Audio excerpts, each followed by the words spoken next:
What's up, everybody? We got this DT466 today, and it has a hard start, cold or hot. Customer says the only way they can get it running is if they spray some brake clean in it, and then it'll run. So what we got here is, first thing you want to do basically is check pressures.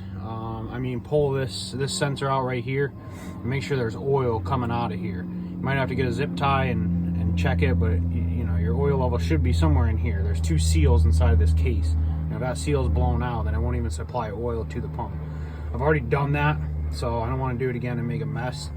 But pull this plug out right here and make sure there's oil coming out of it, which we had plenty of oil. As soon as I pull the sensor, oil came pouring out. So next, what we're going to do, this is your high pressure line. This goes into the fuel manifold here. So we basically have it here. We have a gauge connected, and we have it deadheaded to a gauge right here. And we're just going to crank it and see what we get. Okay, so we got our gauge hooked up. This is a 5,000 or a 4,000 psi gauge. You need a good gauge, as that pump is capable of putting out I don't know, 7,000 psi, somewhere around there. We need at least 500 to start it. So let's see what happens when we crank it. Oh yeah, that pump is good, I would say. Let's double check. Oh yeah, that pump is definitely good. As you see, we climbed right over to 3,000, no problem. So that tells me the pump is fine. All right, so we deadheaded the pump. We know the pump is making pressure. That was making about, it pretty much maxed my 4,000 psi gauge out. So we know it's making pressure.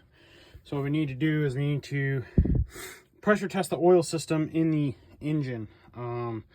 As it seems like that's probably where our issue is, since we know the pump is good. So everything pump forward is good. It's getting good oil supply. It's putting out pressure.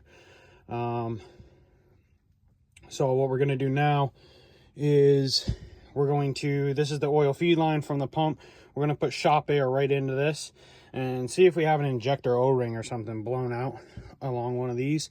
Because if we have an injector blown out or something, then that will definitely cause our oil pressure loss. So let me set that up and see what I find. I'll let you guys know.